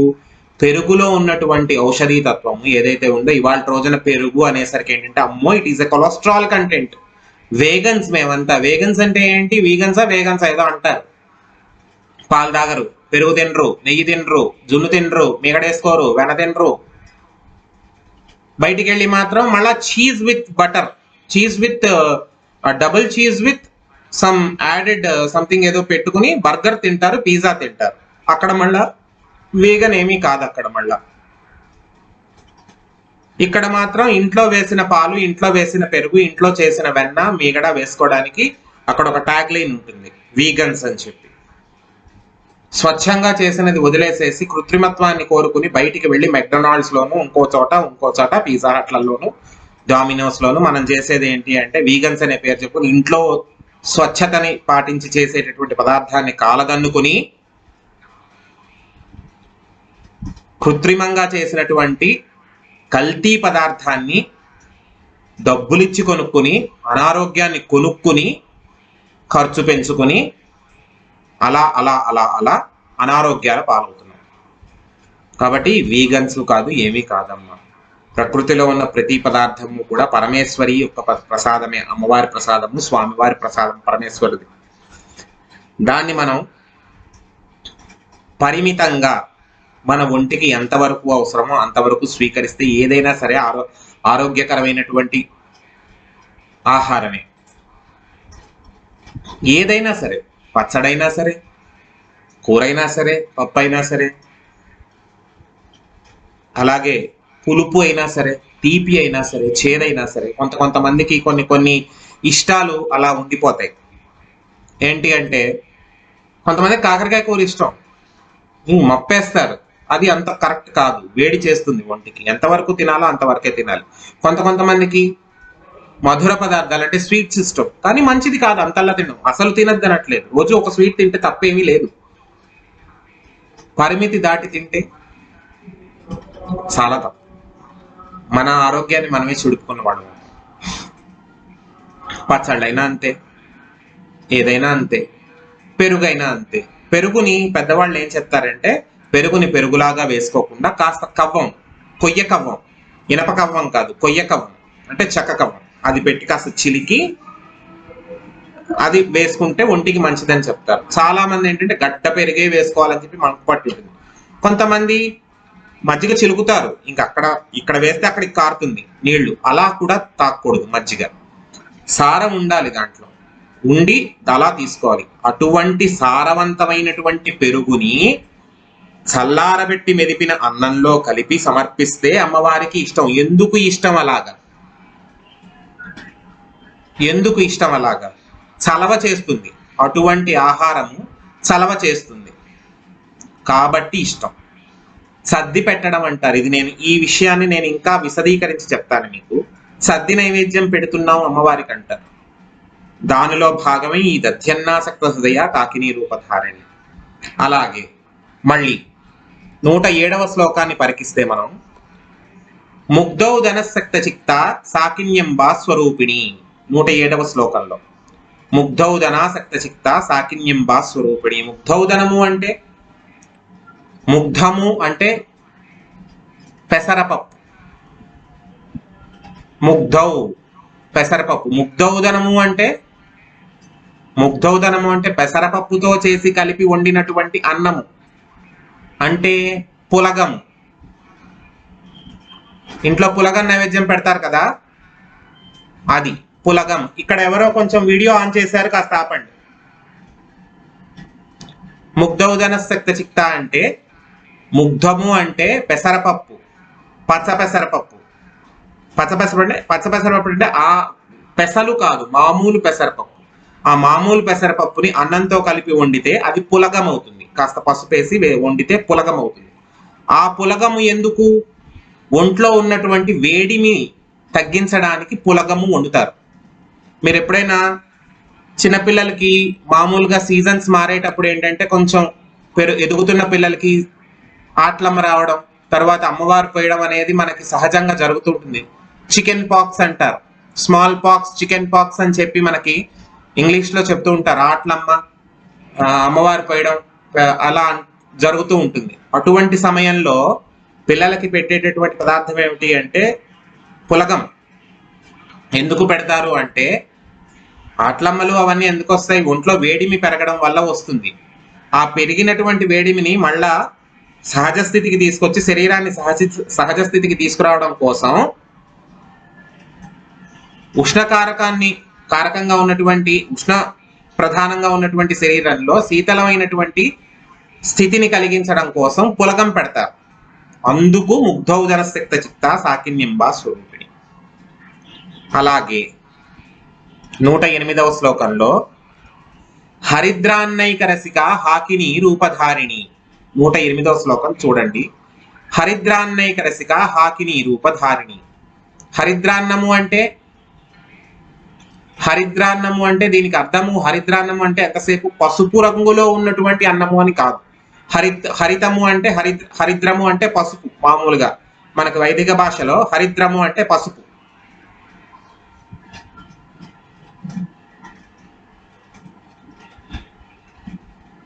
హరిద్రము అంటే పసుపు. పసుపు కలిపినటువంటి పొడన్నము. దాన్ని ఈ రకంగా ఎవరు తింటారు? ఎవరు తినరు. ఉత్తి అన్నాన్ని ఎవరు తినరు. దానికి ఒక ప్రక్రియ ఉంటుంది, చిత్రాన్నము అని చెప్పి చేస్తారు. మనకి వైదిక భాషలో అది చిత్రాన్నము, మామూలుగా భాషలో పులిహార. ఆ పులిహారని కూడా ఎలా చేస్తారు? చింతపండు కలిపి చేస్తారు. ఎందుకు? చింతపండులో కొవ్వు పదార్థాలని దూరం చేసేటటువంటి తత్వం ఉంటుంది. ఎందుకు అంటే మీకు ఆషాఢ మాసం నుంచి మొదలు పెడితే వర్షాలు మొదలయ్యి కాస్త చల్లగాలులు మొదలైన తరువాత మీకు కార్తీక మాసం ఇంచుమించుగా సంక్రాంతి వరకు చల్లదనమే ప్రధానంగా ఉంటుంది వాతావరణంలో. ఇటువంటి వాతావరణంలో ఏం జరుగుతుందంటే హృదయ సంబంధమైనటువంటి వ్యాధులు ఎక్కువగా పెరిగేటటువంటి అవకాశం ఉంటుంది. ఆ హృదయ సంబంధమైనటువంటి వ్యాధులు పెరిగేటప్పుడు ఏమవుతుంది? వ్యాధులు పెరగడానికి ముఖ్యమైనటువంటి కారణం ఏమిటి? ఒంట్లో కొవ్వు పదార్థం పెరిగిపోవడం. ఆ కొవ్వు పదార్థాన్ని నియంత్రించడం కోసం చింతపండుని ఎక్కువగా వాడుతూ ఉంటారు. ఎప్పుడైనా కూడా చూడండి, పులుసులో కూడా చింతపండు అది వేస్తూ ఉంటారు. ఎందుకు? ప్రతిరోజు పులిహార చేస్తూ తినరు కదా. కానీ పులుసు అనేది వారంలో 3-4 సార్లు పెట్టుకుంటారు. ప్రతిరోజు పెట్టుకునే ఆచారం ఉన్న వాళ్ళు ఉన్నారు, 2-3 రోజులకు ఒకసారి తినేవాళ్ళు ఉంటారు. ఎందుకు చింతపండుతోనే పెడతారు? చింతపండులో కొలెస్ట్రాల్ కంటెంట్ ని దూరం చేసేటటువంటి తత్వం ఉంటుంది. అందుకనే చాలా మటుకు దేవాలయాల్లో కూడా మనకి చిత్రాన్నం అంటే పులిహార, చింతపండు పులిహార ప్రసాదంగా అందిస్తారు. ముఖ్యంగా చాలా దేవాలయాల్లో సహజంగా మీకు లభ్యమయ్యేటటువంటి ప్రసాదం పులిహారే ఉంటుంది, ప్రతి దేవాలయంలో కూడా చాలా మటుకు. ఎందుకు? భక్తుల యొక్క ఆరోగ్యాన్ని కూడా దృష్టిలో పెట్టుకుని ఇంట్లో చేసుకోగలడో లేడో, చేసే అధ్యవసాయం ఉందో లేదో, చేసే సౌకర్యం ఉందో లేదో, ఇన్నిటిని ఆలోచించినటువంటి దేవస్థానపు పాలక సంఘం అనేది, దేవస్థానపు వ్యవస్థ అనేది పరమదయతో, భక్తుల మీద పరమదయతో అమ్మవారి రూపంలో మనకి అందించేటటువంటి ఔషధం పులిహార. మనం చాలా తేలిగ్గా తీసేస్తాం, పులిహారే కదా అని చెప్పి దాన్ని ఇంకా చాలా హీనోపమానానికి దించేసేసి కాస్త గట్టిగా కాస్త గలగల ఎవరైనా కలుపుగోలుగా మాట్లాడేవాడు ఎవడైనా కాస్త కనిపిస్తే పులిహార కలుపుతున్నాడు రా అని చెప్పి చాలా హీనంగా దింపేసావు దాన్ని. ఎందుకంటే మనకంత చులకనైపోయింది ఔషధం అనేది, మనకంత చులకనైపోయింది వాళ్ళ రోజున. పులిహార కలుపుతున్నాడు రా వీడు అని చెప్పి చాలా హీనోపమానంగా మాట్లాడతాం. కానీ పులిహార అనేది ఎంత ఔషధీతత్వం ఉన్నటువంటి పదార్థమో అది అర్థం చేసుకోవాలి. ముఖ్యంగా పులిహారలో కొంచెం అలవాటు ఉన్నవాళ్ళు, అటు గోదావరి జిల్లాలో అలవాట్లు ఉన్నవాళ్ళు ఏం చేస్తారంటే కాస్త ఆవపొడి చల్లి ఆవ పెడతారు. అది ఏంటి అంటే ఒంట్లో ఉన్నటువంటి ఈ వాతావరణానికి తగ్గట్టుగా, ఈ చల్లగాలులు వీచేటటువంటి ఈ వాతావరణానికి తగ్గట్టుగా ఒంట్లో ఉష్ణకారకంగా ఉండడం కోసం, వేడిమి పెంచడం కోసం, ఆ ఘాటు రావడం కోసం ఆవపొడి చల్లుతారు. ప్రతిదీ కూడా ఔషధి తత్వాన్ని, ప్రతిదీ కూడా మానవ శరీరానికి ప్రయోజనకారకంగా ఉండేటటువంటి వంటకాన్నే ప్రసాదంగా నిర్ణయించారు పెద్దలు. దాన్ని చాలా సులువుగా తృణీకరిస్తాం. కానీ దాంట్లో ఉన్నటువంటి ఆంతర్యాన్ని మనం గ్రహించడంలో అటు ఇటు అవుతున్నామని చెప్పే మా మిత్రులైనటువంటి వారు ఇందాక చెప్పినట్టుగా దీన్ని నువ్వు కొంచెం హైలైట్ చేసి చెప్పాలి. ప్రసాదం అనేది ఎందుకు పెడుతున్నావు అనేది హైలైట్ చేసి చెప్పాలి. ఆ ప్రసాదం గుడికి వచ్చి స్వీకరించడానికి గల కారణం, గుడికి వస్తే ఎందుకు ప్రసాదం పెడుతున్నారు, ఒక పర్టికులర్ పదార్థాన్ని ఎక్కువగా ఎందుకు పెడతారు. అయితే బెల్లపు పొంగలి పెడతారు, తప్పితే పులిహార పెడతారు, తప్పితే శనగలు పెడతారు, సాయంత్రం పూట సహజంగా శనగలు పెడతారు. అవునా? ఆ శనగలు కూడా ఏంటి, మనకి చర్మకారకమైనటువంటి వ్యాధులు రాకుండా కాపాడేటటువంటి తత్వం ఉంటుంది శనగల్లో. అందుకని శనగలు పెడతారు. అది కూడా మితంగా తినాలి. శనగలు ఏంటంటే కొంతమందికి ఒకసారి మొదలు పెడితే ఇంకా పరిమితి ఉండదు, అది ఇష్టంగా తినేస్తారు, 4-5 కప్పులు తినేస్తారు. అది మళ్ళా విరోచనాల్లోకి దిగుతుంది. దేనికైనా సరే పరిమితి అనేది ఉంటుంది. కాబట్టి ఈ మధ్య ఏంటంటే కాస్త మోడర్నైజ్ అయ్యింది ప్రసాదం కూడా. పిజ్జాలు, బర్గర్లు, జిలేబీలు, సమోసాల్లో కూడా దిగిపోయింది కొన్ని చోట్ల. దీని అంతటికీ కారణం ఏమిటి అంటే మన ఆహారపు అలవాట్లో మనం చేసుకునేటటువంటి పెనుమార్పులు ఒకటైతే ప్రతిదాన్ని కార్పొరేటైజ్ చేసేస్తున్నాం, భక్తిని కూడా కార్పొరేట్లో కలిపేస్తున్నాం. నేను విశేషించి కొన్ని సంస్థలను నేను నిందించకూడదు, కానీ అవైదికమైనటువంటి పదార్థాలని ప్రసాదంగా సమర్పిస్తూ వాటిని విక్రయిస్తున్నటువంటి సంస్థలు చాలా ఉన్నాయి. సమోసాలు, బర్గర్లు, పిజ్జాలు, జిలేబీలు, గులాబ్ జాములు, రస్మలైలు, ఇవన్నీ కూడా విక్రయిస్తున్నారు ప్రసాదాల రూపంలో. అది అవైదికం. అది అక్కడితో వదిలిపెడదాం. మరి ఇన్ని రకాలైనటువంటి ప్రసాదాలని స్వీకరిస్తున్నటువంటి అమ్మవారు అసలు ఈ తత్వం ఏమిటి? ఆఖరణ చెప్పారు కదా, నీ స్వాహా స్వధ అమతిర్మేధ శృతి స్మృతిరనుత్తమ. 110వ శ్లోకంలో చెప్తారు, స్వాహా స్వధ మతిర్మేధ శృతి స్మృతిరనుత్తమ. మానవ శరీరానికి, మనిషికి చక్కటి గాత్రము అంటే పలికేటటువంటి శక్తి, మాట సొంపుగా ఉండేలాగా. ఈ ఆహార పదార్థాలు అన్నీ కూడా ఎందుకు పెడతారు? మాట సొంపుగా ఉండేలాగా. స్వధ శరీర దారుఢ్యానికి, స్వధ అంటే శరీర దారుఢ్యానికి. అమతిర్, అమతిర్ అంటే బుద్ధిహీనతను తగ్గించడానికి, అంటే మందమతిగా ఉండకుండా బుద్ధి ఎప్పుడూ కూడా వికసించి ఉండడానికి, చక్కగా తేజోవంతంగా ఉండడానికి సహాయపడేలాగా. మేధ, నీ యొక్క జ్ఞానము పెరగడానికి. శృతి, చెవులు చక్కగా పనిచేయడానికి. శృతులు అంటే చెవులు, వినడానికి సహకరించేటటువంటి శరీర పరికరముని శృతి అంటారు.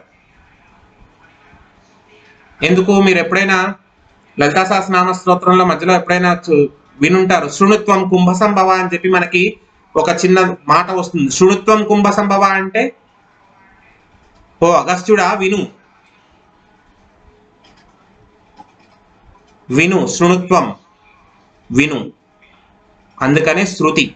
శృతి అంటే చెవులు, చెవులు కూడా చక్కగా ఉండడానికి, వినికిడి శక్తి చక్కగా ఉండడానికి. స్మృతి, స్మృతి అంటే మెమరీ పవర్ కూడా బాగుండడానికి, మెమరీ పవర్ కూడా బాగుండడానికి. అనుత్తమ, ఇంతకు మించినటువంటి ఉత్తమమైనటువంటి పదార్థములు లేవు. అమ్మవారికి సమర్పించేటటువంటి నైవేద్యము అని మనం పేర్కొన్నటువంటి ఈ పదార్థాల లిస్ట్ ఏదైతే ఉందో, హరిద్రాన్నము, దధ్యన్నము, ముగ్ధౌదము, స్నిగ్ధాన్నము, పాయసాన్నము, గుడాన్నము, ఈ లిస్ట్ ఏదైతే ఉందో వీటన్నిటినీ సమర్పించి వీటిలో ఉన్నటువంటి ఔషధీ తత్వాన్ని కనుక మనం గ్రహించినటువంటి వాళ్ళమైతే అంతకు మించినటువంటి ఉత్తమమైనటువంటి ఆహారము, అంతకు మించిన ఉత్తమమైనటువంటి ఔషధము లేదు అని చెప్పి మనకి లలితా సహస్రనామంలో చెప్తున్నారు. కాబట్టి అమ్మవారు తీసుకునేటటువంటి ప్రసాదము, ఆవిడ ఇష్టపడేటటువంటి పదార్థము కూడా మనకి ఎంత ప్రయోజనకారకంగా ఉంది అనేది ఒక్కసారి ఆలోచించాలి. దాన్ని మనం స్వీకరించి తీరాలి. ఈ రకంగానే ఈ బోనము అనేది సమర్పిస్తారు. బోనము అనేది ఎలా సమర్పిస్తారు? పప్పు అన్నం వండి సమర్పిస్తారు అమ్మవారికి. గ్రామదేవతకి, ఇప్పుడు మన సబ్జెక్ట్లోకి వద్దాం, గ్రామదేవతకి పప్పు అన్నాన్ని వండి సమర్పిస్తారు. అన్నాన్ని కుండలో పెట్టి చక్కగా అలంకరించి పసుపు కుంకాలు తీసుకుని వెళ్ళి అమ్మవారికి కృతజ్ఞతాపూర్వకంగా సమర్పిస్తారు.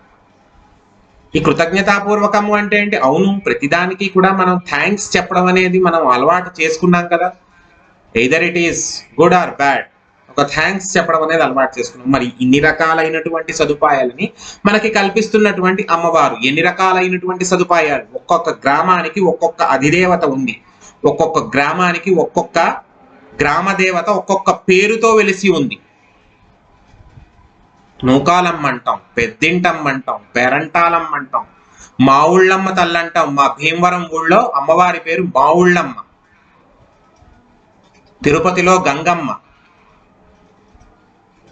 పోలేరమ్మ, పెద్దింటమ్మ, మరిడమ్మ, మైసమ్మ, బంగారమ్మ, ఇన్ని రకాలుగా పిలుచుకుంటున్నాం అమ్మవారిని. ఎందుకు? వాటికి కూడా ఆంతర్యాలు ఉంటాయి. ఆ పేరు పెట్టి పిలుచుకోవడానికి కూడా ఆంతర్యాలు ఉన్నాయి మనకి. నూకాలమ్మ అని చెప్పి పిలుస్తాం. ఎందుకు నూకాలమ్మ అని ఎందుకు పిలుస్తున్నాం? ప్రతి ఇంట్లోనూ తిండికి ఏమాత్రము కూడా పిడికెడు అన్నానికి లోటు లేకుండా అందరికీ నూకలు సరిపోయేలాగా సమృద్ధిగా ఉండేటటువంటి చూసే తల్లి. ఎవరికి ఏమున్నా లేకపోయినా ముందు అన్నం ఉండాలి, అవునా? అందుకని నూకాలమ్మ, పెద్దింటమ్మ. ఇంట్లో ఉన్నటువంటి వారందరూ కూడా ఆరోగ్యంగా ఉంటూ, ఈ సంవత్సరం ఉన్నటువంటి వారందరూ వచ్చే సంవత్సరానికి కూడా అంతే సంఖ్యలో ఉంటూ, ఏమాత్రం తగ్గిపోకుండా చక్కగా అందరూ ఆరోగ్యంగా ఉంటూ, ఆ ఇంటి పెద్ద కూడా ఆరోగ్యకరంగా ఉంటూ చేయడానికి పెద్దింటమ్మ. తలుపులమ్మ, నీ తలుపు కొట్టి ఈ ఏడాది చక్కటి ఐశ్వర్యాన్ని, వచ్చే ఏడాది చక్కటి ఆహారాన్ని, ఆ పై ఏడాది ఇంకో భోగాన్ని అందించడానికి తలుపులమ్మ. మావుళ్ళమ్మ, మా భీమవరం గ్రామానికి అధిదేవత, గ్రామదేవత మావుళ్ళమ్మ. ఎందుకంటారు మావుళ్ళమ్మ అని చెప్పి? ఆ భీమవరం పరగణాలో ఉన్నటువంటి 15 ఊళ్ళన్నిటికీ కలిపి ఆవిడ అధిదేవత. మా ఊళ్ళన్నిటికీ కలిపినటువంటి గ్రామదేవత కాబట్టి మావుళ్ళమ్మ. ఆవిడకి సంక్రాంతుల తర్వాత జాతర చేస్తారు, మావుళ్ళమ్మ తీర్థం అంటారు. సంక్రాంతి తర్వాత చేస్తారు, ఇంచుమించు ఒక 50 రోజుల పాటు జరుగుతుంది. ఒక్క నిమిషం.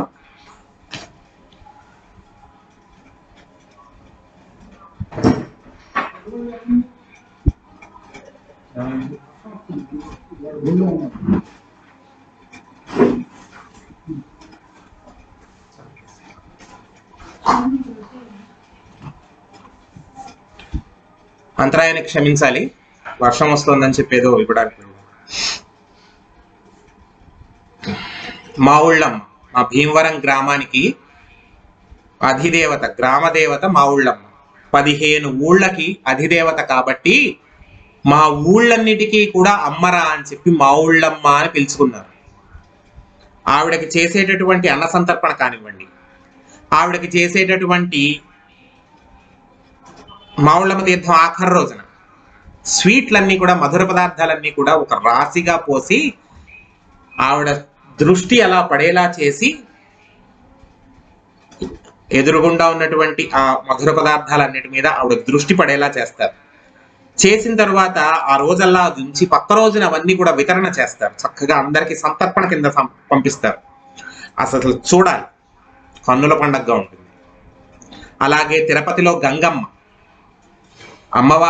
తిరుపతిలో గంగమ్మ తల్లి. ఎందుకు గంగమ్మ తల్లి? సాక్షాత్తు శ్రీ వెంకటేశ్వర స్వామి వారు నా చెల్లెలు అని చెప్పుకుంటూ, నేను వెలసి ఉన్నటువంటి ప్రతి గ్రామంలోనూ ఒక గ్రామ దేవతగా వెలిసి ఉంటుంది, ఆ క్షేత్రాన్ని, ఆ పట్టణాన్ని రక్షిస్తూ ఉంటుంది అనేటటువంటి కృతజ్ఞతతో వెంకటేశ్వర స్వామి వారే పసుపు కుంకము పట్టుబట్టలు పంపిస్తారు.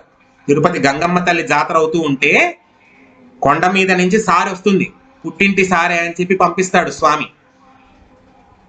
తిరుపతి గంగమ్మ, తాతయ్యకుంట గంగమ్మ. అలాగే కొన్ని ఊళ్ళల్లో మహిసమ్మ అంటే మా అమ్మ. ఆ ప్రాంతీయ సాంప్రదాయాన్ని ప్రకారం మా అమ్మ. అలాగే అన్ని ఊళ్ళకి పోలేరమ్మ. పొలిమేర దాటి ఏ దుష్టశక్తి, ఏ రుగ్మత, ఏ అనారోగ్యము, ఏ ఒక్కటి కూడా యువతల పక్కకి రాకుండా బిడ్డలందరూ కూడా చల్లగా ఉండేలాగా, ఎటువంటి అనారోగ్య సమస్యలు లేకుండా, ఎటువంటి ఆర్థిక సమస్యలు లేకుండా, ఎటువంటి దుష్ప్రభావాలు లేకుండా, ఎటువంటి హానికారకమైనటువంటి చర్యలు చెయ్యకుండా ఉండడం కోసం పోలేరమ్మ, పొలిమేర దగ్గర ఉండేటటువంటి అమ్మ. ఈ పోలేరమ్మ తల్లి చాలా విచిత్రంగా ఉంటుంది. ఆవిడకి పెద్ద విగ్రహం కూడా ఉండదు పోలేరమ్మ వారికి, తెలుసా? పొలిమేరలో ఒక రాయి పెట్టి, చదునుగా ఉండేటటువంటి రాయి పెట్టి, అంత పసుపు పూసి, అడ్డంగా 2 నామాలు పెట్టి, పైన ఒక బొట్టు కింద ఒక బొట్టు పెడతారు. అదే అమ్మవారు. ఎందుకు? మన సనాతన సాంప్రదాయ పద్ధతుల్లో ప్రకృతిలో ఉండే ప్రతి పదార్థము కూడా దైవమే, దాంట్లో ఎటువంటి అనుమానము లేదు. కానీ ఆ దైవానికి ఒక రూపం ఇవ్వడం. ప్రతి ఒక్కళ్ళు మహాశిల్పులు ఉండరు కదా, ప్రతి ఒక్కళ్ళు అమరశిల్పి జక్కన్నలు ఉండరు, ప్రతి ఒక్కరూ విశ్వకర్మలు ఉండరు. మానవ మాతృలకి కాస్త విశ్వాసం కల్పించడానికి ఒక రూపం ఇవ్వాలి. కన్ను ముక్కు కాలు చెవి కల్పించడం, ప్రతి శిలకి కన్ను ముక్కు కాలు చెవి కల్పించడం చాలా కష్టం. దాని బదులు పవిత్రతని చేకూర్చేలాగా ఆ రాతికి, ఆ శిలకి పవిత్రత చేకూర్చేలాగా అంత పసుపు రాసి 2 అడ్డబొట్లు కుంకుమతో పెట్టి, పైన ఒక బొట్టు కింద ఒక బొట్టు పెడతారు, అంతే. ఆ రాయి ఆనాటి నుంచే అమ్మవారు. పోలేరమ్మ తల్లి పొలిమేరలో ఉండి ఊరిని కాపాడుతోంది, గ్రామం మొత్తాన్ని కాపాడుతోంది పోలేరమ్మ తల్లి. ప్రతి క్షేత్రానికి, ప్రతి గ్రామానికి, అన్ని ఊళ్ళకి అమ్మవారు కంటికి రెప్పలాగా బిడ్డలందరినీ కాపాడడం కోసమే ఏదో ఒక రూపంలో వెలసి ఉంది. ఒక్కొక్క ఊళ్ళో ఒక్కొక్క పేరుతో, ఒక్కొక్క రూపంతో వెలిసి ఉంది. ఆ రకంగానే మనం కొలుచుకుంటున్నాం. ఉజ్జయిని మహంకాళం అంటున్నాం, జూబ్లీ హిల్స్ లో పెద్దమ్మ తల్లి అంటున్నాం, చార్మినార్ దగ్గర భాగ్యలక్ష్మి అమ్మవారు అంటున్నాం, లేదా ఎల్లమ్మ అంటున్నాం. ఎల్లమ్మ తల్లి వివాహం కూడా జరుగుతూ ఉంటుంది కదా, కళ్యాణోత్సవం జరుగుతూ ఉంటుంది, ఎల్లమ్మ అంటున్నాం. వేరే వేరే ఊళ్ళైతే గంగమ్మ అంటున్నాం, మా ఊళ్ళమ్మ అంటున్నాం, నూకాలమ్మ అంటున్నాం, తలుపులమ్మ అంటున్నాం, పెద్దింటమ్మ అంటున్నాం, పేరంటాలమ్మ అంటున్నాం. పేరంటాలమ్మ ఏమిటి? ప్రతి సంవత్సరము మీకు క్రమం తప్పకుండా మీ ఇంట్లో ఏదో ఒక శుభకార్యం జరిగి 10 మంది అన్నం తిని నీ పేరు తలుచుకొని ఆహా ఆయన కాబట్టి చేశాడురా, ప్రతి ఏడాది ఏదో ఒక రకంగా మనందరినీ పిలిచి పసుపు కుంకం ఇచ్చి పంపిస్తున్నాడు. మనందరికీ భోజనం పెట్టి మన ఆడవాళ్ళందరికీ పసుపు కుంకం ఇచ్చి పంపిస్తున్నాడు. ఇలా చేసేవాళ్ళు మా ఇంట్లో మా పెద్దమ్మాయి ఉన్నారు, డాక్టర్ రఘుపతిరావు గారు అని చెప్పి. ఏదో ఒక కారణానికి పిలుస్తారు ఆయన, ఏదో ఒక కారణానికి.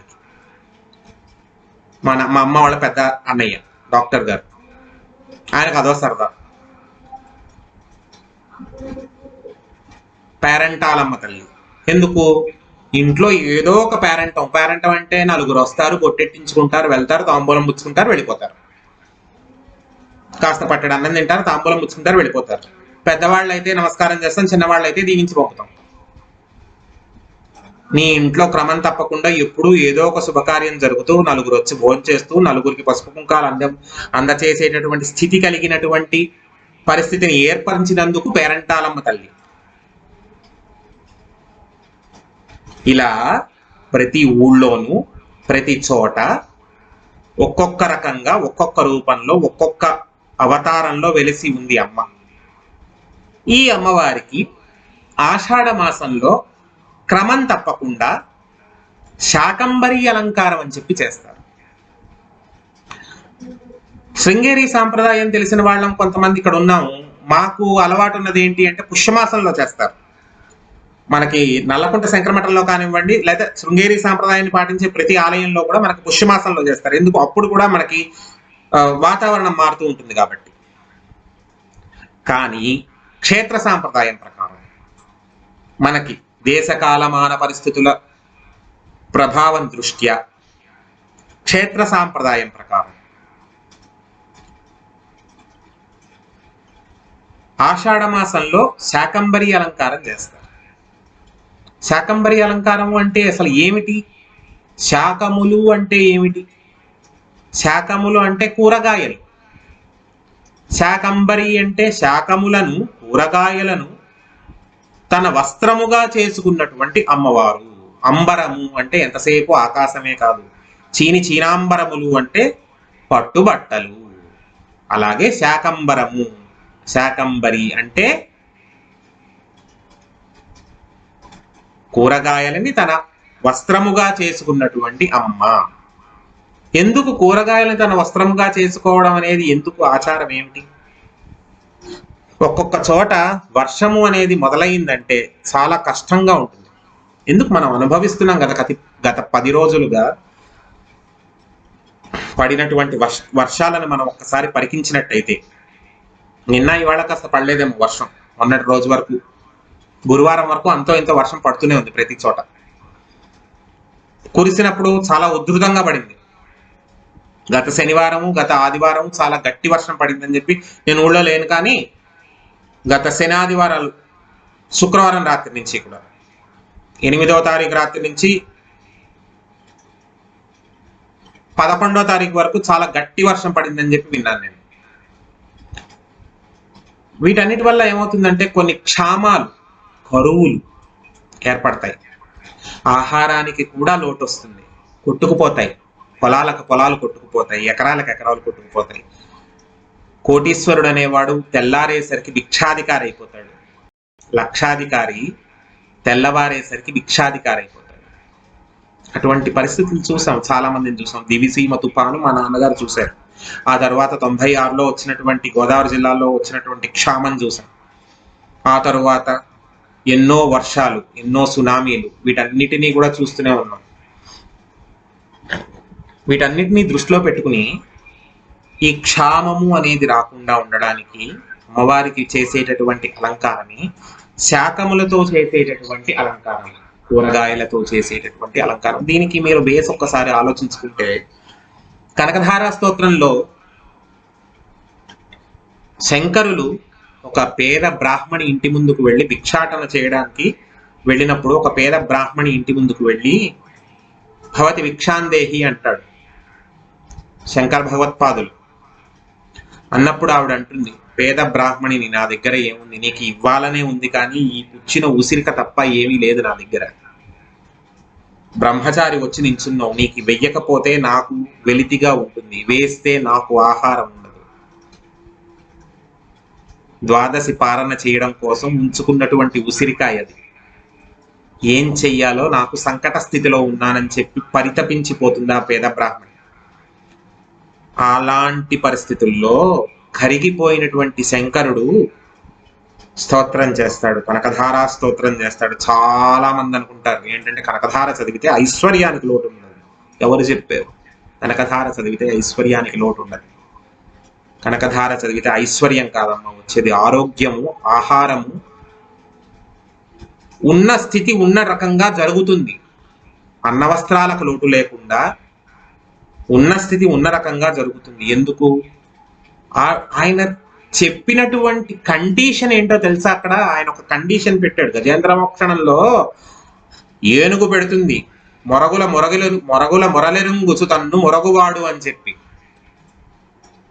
దీనంగా పిలిచేటటువంటి వాళ్ళని కాపాడడంలో తనను తాను మరిచిపోయి వచ్చేవాడు రావాలి తప్ప ఇష్టం వచ్చినట్టు వచ్చేవాడు రావడానికి వీల్లేదని చెప్పి కండిషన్ పెట్టింది ఏనుగు. అటువంటి కండిషనే, అటువంటి షరతే శంకరులు కూడా పెట్టారు. నువ్వు అలా ఇలా వస్తానంటే కుదరదమ్మా. ఇప్పుడు ఉన్న పళంగా ఇక్కడ ఉన్నటువంటి కరువు, వీళ్ళకు ఉన్నటువంటి దరిద్రం అనేది తీరిపోవాలి. నువ్వు ఇలా అలా వస్తానంటే కుదరదు. ఎలా రావాలి? గిర్దేవతేతి గరుడధ్వజ సుందరేతి శాకాంబరేతి శశిశేఖర వల్లభేతి. గిర్దేవతేతి గరుడధ్వజ సుందరేతి, ఐశ్వర్యకారకమైనటువంటి గరుడధ్వజ సుందరేతి. గరుడధ్వజం మీద ఎక్కి తిరిగేటటువంటి సుందరుడు ఎవరు? గరుడధ్వజము మీద ఎక్కి తిరిగేటటువంటి సుందరాకారుడు ఎవరు? విష్ణుమూర్తి. ఆ లక్ష్మీ స్వరూపాన్ని సంతరించుకున్నటువంటి శాకంబరీతి శశిశేఖర వల్లభేతి. కూరగాయలనేది నీ బట్టగా మార్చుకుని, నీ కట్టు బట్టగా మార్చుకుని కూరగాయలని శశిశేఖర వల్లభేతి. శశిశేఖరుడు అంటే ఎవరు? శశి అంటే ఏమిటి? చంద్రమౌళీశ్వరుడు. చక్కగా ఇక్కడ చంద్రుణ్ణి ధరించినటువంటి, చంద్రవంకని ధరించినటువంటి స్వామి ఎవరు? చంద్రవంకని ధరించినటువంటి స్వామి ఆ మహానుభావుడు పరమేశ్వరుడు, అర్ధనారీశ్వరుడు. గీర్దేవతేచి గరుడధ్వజ సుందరీతి శాకంబరీతి శశిశేఖర వల్లభేతి. శాకములన్నింటినీ కూడా, కూరగాయలన్నింటినీ కూడా నీ బట్టగా మార్చుకుని, నీ ఆకారమే ఒక ఆహారముగా అయిపోయి ఉన్న పళంగా ఐశ్వర్యాన్ని, ఆహారాన్ని కలిగి చేసేటటువంటి స్వరూపంగా మారి రా. నువ్వు ఉన్న పళంగా నేను ఏదో 2 పద్మాలు పట్టుకుంటాను, అన్ని డబ్బులు కురిపిస్తాను అంటే కుదరదు. నాకు ఇక్కడ ముందు ఆకలి తీరిపోవాలి వీళ్ళకి, తరువాత ఈ దరిద్రం అనేది ఉండడానికి వీల్లేదు. ఎందుకు ఉండకూడదు దరిద్రం అనేది వీళ్ళకి? తనకి ఉందా లేదా అనేది ఆలోచించకుండా ద్వాదశి నాడు పాలన చేయడానికి ఉంచుకున్నటువంటి ఆ ఉసిరికని కూడా తీసి నీకు ఇవ్వడానికి సిద్ధపడిపోయిందమ్మా ఆవిడ. నాకు ఇవ్వడానికి, నా భిక్షాపాత్రలో వేయడానికి సిద్ధపడిపోయింది ఆవిడ, ఆ పేద బ్రాహ్మణి. అంత త్యాగానికి కూడా సిద్ధపడింది కాబట్టి ఇంకా ఆవిడకి స్వార్థం అనేది లేదు కాబట్టి దరిద్రం అనేది ఈ క్షణంతో అంతరించిపోయి ఆవిడ ఐశ్వర్యవంతురాలు కావాలి. ఈనాటికి ఉంది ఆ ఇల్లు. స్వర్ణతుమనాయి అని చెప్పి కేరళ రాష్ట్రంలో ఆదిశంకరాచార్యులు వారు పుట్టినటువంటి కాలడి క్షేత్రానికి కూతవేటు దూరంలో స్వర్ణతుమనాయి అని చెప్పి కనకధార జరిగినటువంటి ఇల్లు ఈనాటికి ఉంది. మేము చూసాం. అది అందుకని శాకంబరేతి శశిశేఖర వల్లభేతి అని చెప్పి శాకంబరి అలంకారం చేస్తారు. ఈ శాకంబరి అలంకారంలో ఏమేం చేస్తారు, అసలు ఎటువంటి ఆహార పదార్థాలని ఆవిడకి అలంకరింపజేస్తారు ఒక్కసారి ఆలోచించండి. అన్ని రకాలైనటువంటి కూరగాయలని వేస్తారు. విశేషించి గుమ్మడికాయ, వంకాయ, ఆనపకాయ, చిలకడ దుంపలు, ములక్కాడలు, ఆకుకూరలు ఇవన్నీ కూడా అలంకరింపజేస్తారు. ఈ మధ్య కాలంలో ఏంటంటే చాలా పరిపాటిగా చూసేస్తున్నాం మనం. క్యాలీఫ్లవరు, తర్వాత పుచ్చకాయ, ఇవన్నీ కూడా దాన్ని ఏమిటో నగిషీలు చెక్కేసేసి క్యాలీఫ్లవర్ను ఇంకోటి ఏదో చేసేసి దానికి రంగులేసేసి దాన్ని నానా హంగామా చేసేసి దాని మీద కుందన్స్ కూడా అంటించేసేసి శాకంబరి అలంకారాలు చేసేస్తున్నారు. కానీ చేయాల్సినటువంటి పద్ధతి మాత్రం అది కాదు. కుందన్స్ అంటించి దానికి జిగురు రాసి దానికి ఇంకా దాన్ని ఏదో చాలా చిత్రిక పట్టి దాన్ని ఏమిటో నగిషీలు చెక్కి దానికి ఇంకోటి ఏదో తగిలించి ఇన్ని రకాలుగా కూరగాయల్ని హింస పెట్టకూడదు. అది హింసే, కూరగాయలను హింస పెట్టడం. అది అలా చేయకూడదు. ఉన్న పదార్థాన్ని ఉన్నది ఉన్నట్టుగా అమ్మవారికి అలంకరించాలి. బెండకాయలు ఇవన్నీ కూడా, బెండకాయల్లో జిగురు పదార్థత్వం ఉంటుంది, ఒంటికి కావాలి.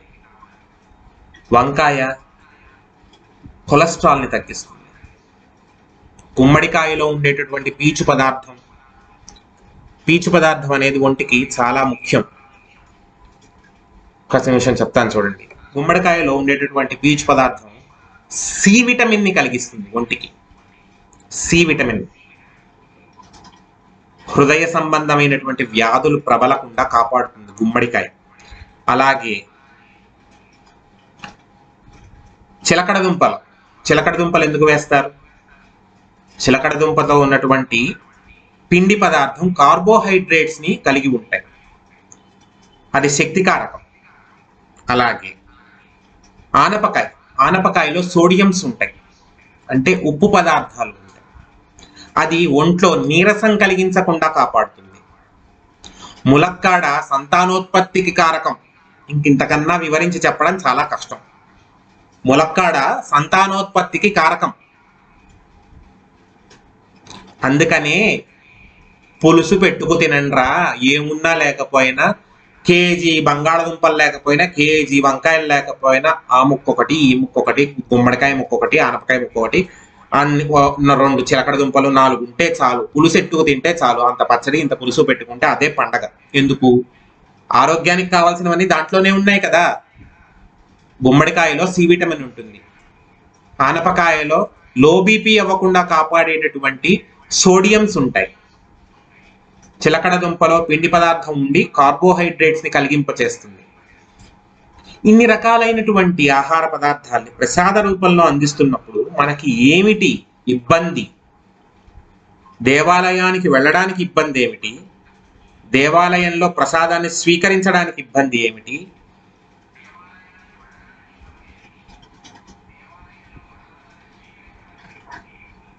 ఇన్ని రకాలుగా మనకి ప్రయోజనకారకంగా ఉన్నప్పుడు what is stopping us to consume that food as divine as it is been decided?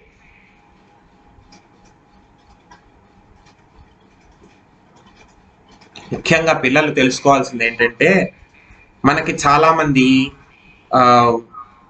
గుడికి వెళ్ళండి అంటే మనకి చాలా మందికి ఏంటంటే అబ్బా గుడికా, అందులో ఇప్పుడున్న పరిస్థితుల్లో ఏంటంటే టీవీలకు అతుక్కుపోవడం అనేది మనకి చాలా బాగా అలవాటు అయిపోయింది.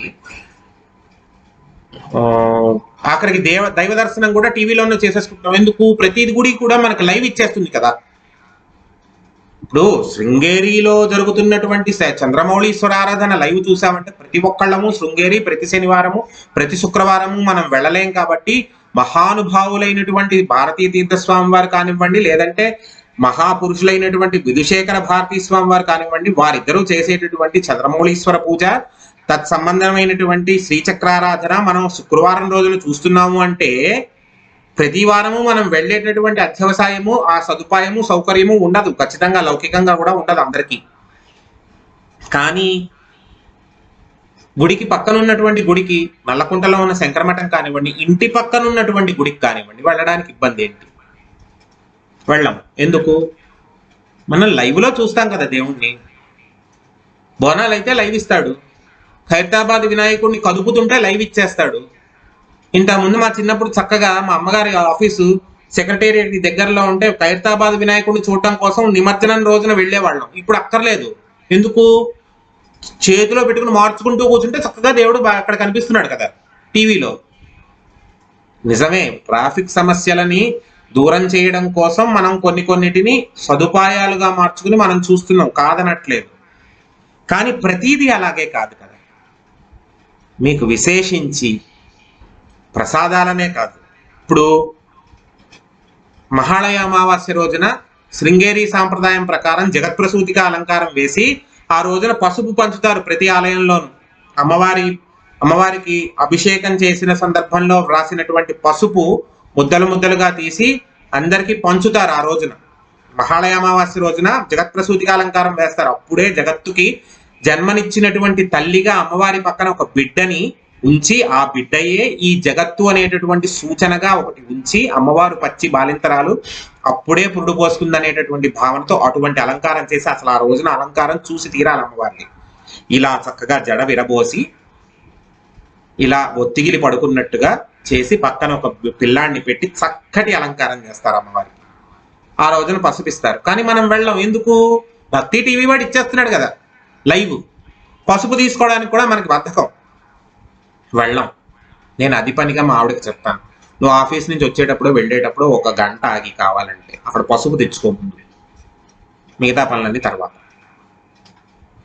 నేను చెప్తాను మా ఆవిడకి తెచ్చుకోవాలి అలాంటివన్నీ.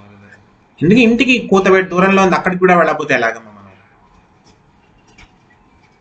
పుట్టినరోజైనా పెళ్లి రోజైనా ఇంకోటైనా మనం ఒక అలవాటు ప్రకారం ఒక దేవాలయ సందర్శన అనేది మనం అలవాటు చేసుకోవాలి. ఎందుకు?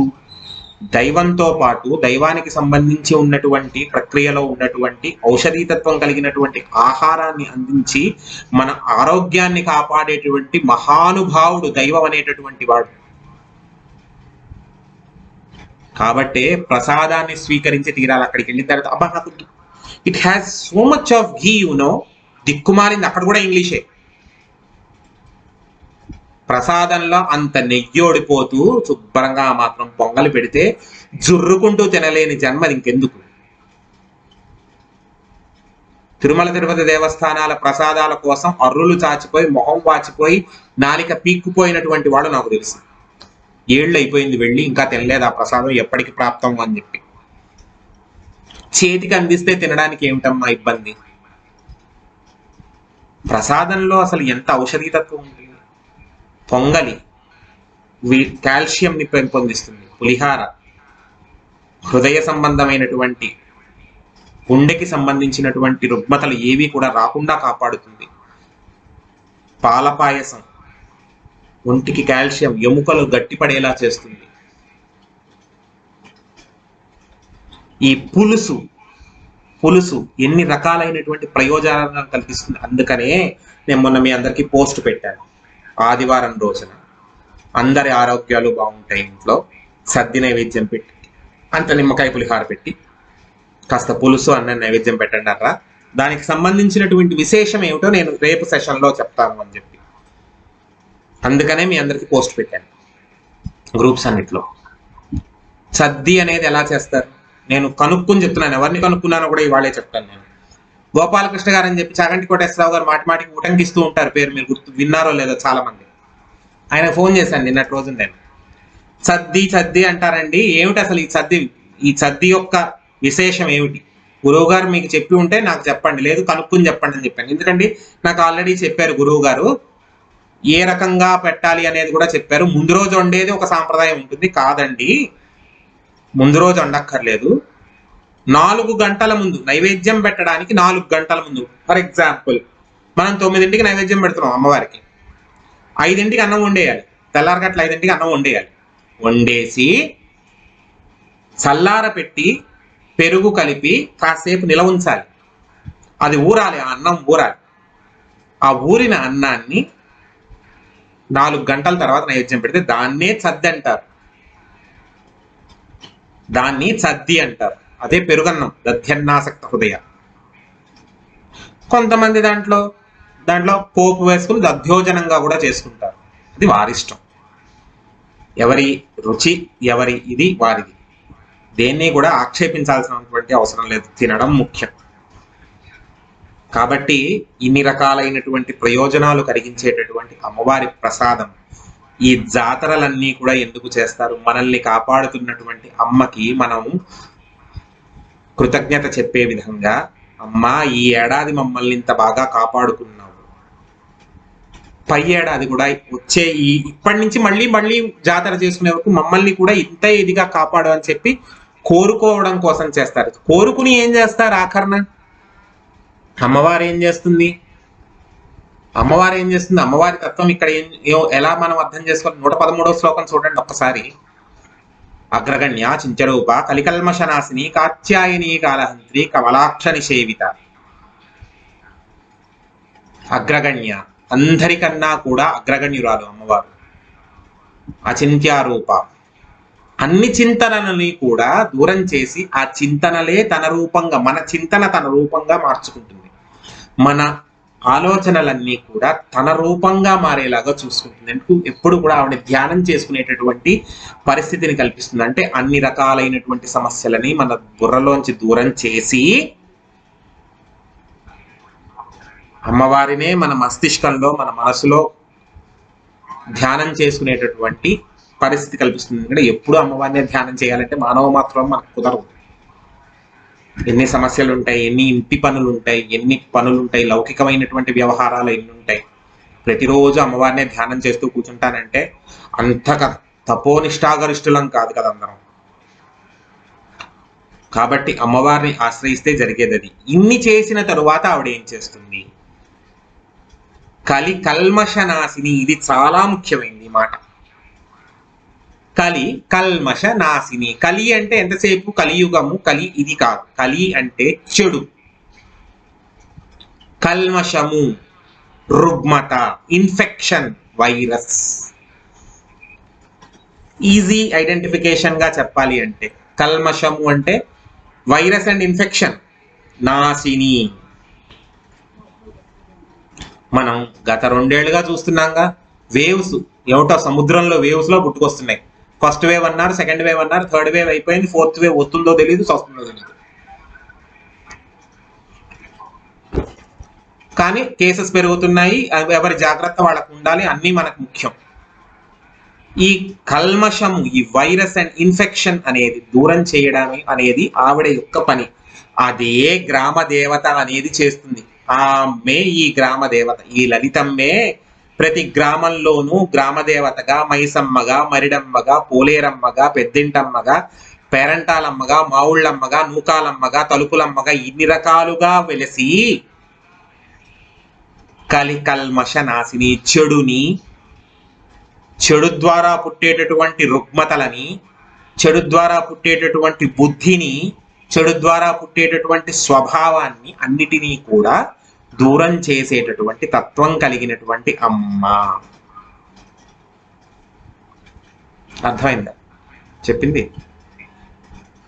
అది కలి కల్మష నాశిని అని చాలా మంది లలితా సహస్రనామానికి పెద్ద పెద్ద వాళ్ళు పెద్ద పెద్ద భాష్యాలు చెప్పారు. మనం పిల్లలం, మనకి మన భాషలో చెప్పుకుంటేనే మనకు అర్థమవుతుంది. ఎందుకు? మనం గత కొన్ని రోజులుగా చూస్తున్నటువంటి ఇష్యూస్ మనం చూస్తున్న కొద్ది దాన్ని రిలేట్ చేసుకుని చెప్పుకుంటే అమ్మవారు బాగా అర్థమవుతుంది మనకి. స్వామివారు కూడా అంతే బాగా అర్థమవుతాడు. మీరు ఏ దేవాలయం చూడండి, అన్నదానాలు చేసేటటువంటి దేవాలయాలు చాలా ఉన్నాయి. విశేషించి తిరుమల తిరుపతి దేవస్థానంలో కొంచెం అతిశయంగానే చెప్తున్నాను, మా గోదావరి జిల్లా రాజులకు అదే అన్నపూర్ణతత్వమో, వాళ్ళు అన్నదాన సత్రానికి భారీ వితరణ చేశారు. వెగేసిన రాజుగారు వాళ్ళు, వెగేసిన ఫౌండేషన్ అని చెప్పి గోదావరి జిల్లా రాజులు వాళ్ళు. అది అన్నపూర్ణ తత్వం అనే అనుకోవాలి. ఇంతమందికి 24 గంటల్లో కనీసం 18 గంటల పాటు లేదనకుండా అన్నం పెట్టగలుగుతున్నారు అంటే స్వామివారు వారిని ఎంత కృప చేసి ఉండాలి. ఆ పెట్టేటటువంటి అన్నం ఏనాడు కూడా అతిసారము రావడం కానీ, ఏనాడు కూడా రోగకారకం కావడం కానీ మీరు ఏనాడైనా విన్నారా? ఫలానా ఆలయంలో పెట్టినటువంటి ప్రసాదం వల్ల విష ప్రయోగం జరిగింది, అదేమిటి ఫుడ్ పాయిజనింగ్ జరిగింది అని చెప్పి మనం చాలా మాట్లాడుకుంటాం. ఏనాడైనా ఒక ఆలయంలో పెట్టినటువంటి ప్రసాదం వల్ల జనానికి ఏమాత్రమైన అనారోగ్యం కలిగినటువంటి సందర్భం మనకి ఏనాడైనా ఉందా? ఐ కెన్ ఛాలెంజ్, లేదు. సనాతన ధర్మంలో భగవంతుడికి పెట్టినటువంటి నైవేద్యం ప్రసాదంగా మారిన తర్వాత ఆ ప్రసాదాన్ని ఆహారంగా తీసుకున్న ఏ ఒక్క భక్తుడు కూడా అనారోగ్యానికి గురయ్యాడు అనేటటువంటి సందర్భం ఈ క్షణానికి వరకు లేదు. ఇహ మీదట ఉండబోదు, నా భూతో నా భవిష్యతి. ఉండదు, ఉండడానికి వీల్లేదు, ఉండబోదు కూడా.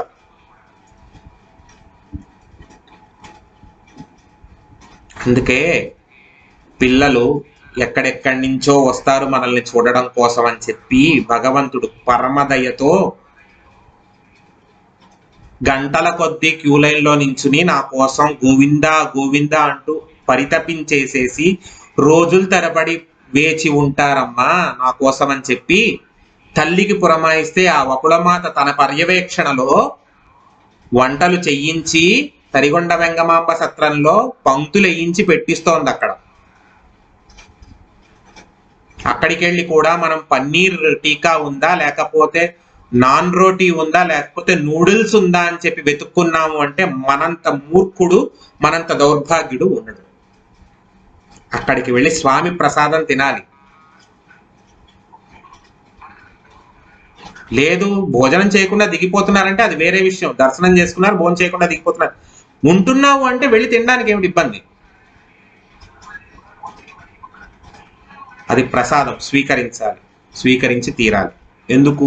పరమేశ్వరుడు పిలిచి పెడుతున్నాడు అయ్యా, తినడానికి ఏమిటి ఇబ్బంది?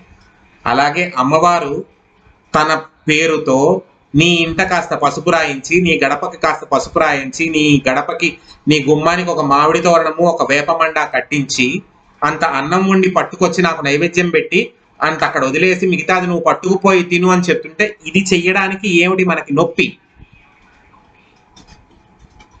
కాబట్టి మనం ఎక్కడెక్కడి నుంచో వచ్చి ఈ భాగ్యనగరంలో స్థిరపడి ఉండవచ్చు కాక, ఉద్యోగరీత్యా కానివ్వండి, వ్యాపార రీత్యా కానివ్వండి, లౌకిక రీత్యా కానివ్వండి, ఎన్నో రకాలైనటువంటి వ్యాపకాలతో మనం ఈ భాగ్యనగరంలో వచ్చి స్థిరపడ్డాము. అలాగే ఇక్కడి నుంచి వెళ్ళి వేరే వేరే చోట్ల స్థిరపడ్డ వాళ్ళు ఉన్నారు. కానీ ఈ ప్రదేశ క్షేత్ర సాంప్రదాయాన్ని, ఈ నగర సాంప్రదాయాన్ని దృష్టిలో పెట్టుకుని మనల్ని అందరినీ కాపాడుతున్నటువంటి ఆ అమ్మవారు, ఉజ్జయిని మహాకాళి తల్లి, భాగ్యలక్ష్మి అమ్మవారు, అక్కన్న మాదన్న ఆలయంలో వెలసినటువంటి అమ్మవారు, అలాగే ఎల్లమ్మ తల్లి, వీళ్ళందరినీ కూడా కృతజ్ఞతాపూర్వకంగా రేపు బోనాల నిర్వహించడం, ఈ అన్నప్రసాదాన్ని సమర్పించడం, ఆ శేషాన్ని మనం భుజించడం అనేది ఇక్కడి సాంప్రదాయం. ఎక్కడి వారమైనా, ఏ ప్రాంతాల వారమైనా సరే ఈ నగరం మనల్ని అక్కున చేర్చుకుని మనల్ని ఆదరించి నివాసయోగ్యత కల్పించి, అంత ఉద్యోగం కల్పించి, అంత జీవనోపాధిని కల్పించి ఈనాటి రోజున మన కుటుంబాలు మనం ఇలా ఉండడానికి కారణం అవుతోంది. కాబట్టి ఈ నగరానికి సంబంధించిన దేవతకి కృతజ్ఞతాపూర్వకంగా చేసుకునేటటువంటి క్రతువే బోనాల కానివ్వండి, జాతర కానివ్వండి, వేరే వేరే పేర్లతో ఎన్ని రకాలుగా పిలుచుకున్నా చేసుకునేటటువంటి ఉత్సవం. కాబట్టి ఆ ఉత్సవానికి సందర్భంగా మీ అందరికీ కూడా శుభాకాంక్షలు తెలుపుతూ, రేపటి రోజున మీరు దేవాలయానికి వెళ్తారా వెళ్ళలేరా అది ఎవరి అభిప్రాయం వాళ్ళది. ఇంట్లో మాత్రం అంత పెరుగన్నం, ఇంత పులిహార, కాస్త పాయసాన్నం అంటే పొంగలన్నం నైవేద్యం పెట్టి పిల్లలందరికీ పెట్టండి. అందరి ఆరోగ్యాలు బాగుంటాయి, అమ్మవారు చూసుకుంటుంది. మనం అనుభవిస్తున్నటువంటి ఈ వైరసెస్ కానివ్వండి, ఇన్ఫెక్షన్స్ కానివ్వండి, మిగతా రుగ్మతలన్నీ కానివ్వండి, పూర్తిగా దూరమై అందరం కూడా సుభిక్షంగా ఉంటాం. ఈ వాక్యాన్ని మీ అందరికీ కూడా నేను తెలియజేస్తూ ఈ సెషన్ ని ఇంకా చాలా ఉంది చెప్పచ్చు, కానీ క్లుప్తంగా చెప్పదలుచుకున్నాను కాబట్టి ఈ సెషన్ ని ఇక్కడితో ముగిస్తున్నాను. స్వస్తి ప్రజాభ్యాం పరిపాలయంతాం న్యాయేన మార్గేణ మహీం మహీసాం గోబ్రాహ్మణేభ్యః శుభమస్తు నిత్యం. లోకాః సమస్తాః సుఖినో భవంతు. కాలే వర్షతు పర్జన్యః పృథివీ సస్యశాలినీ. దేశోऽयं క్షోభరహితో. బ్రాహ్మణాः సन्तు నిర్భయాः. అపుత్రాः పుత్రిణः సन्तు పుత్రిణः సन्तు పౌత్రిణः. అనాథాः సదనాः సन्तు జీవంతు శరదాం శతం. లోకాః సమస్తాః సుఖినో భవంతు. అమ్మవారు మనల్ని అందరినీ కూడా రక్షించి మన మీద దయతో మనం ప్రతి సంవత్సరము కూడా సుభిక్షంగా ఉండేలాగా కాపాడాలని చెప్పి పరదేవతని నేను మనస్ఫూర్తిగా ప్రార్థిస్తున్నాను. శుభరాత్రి.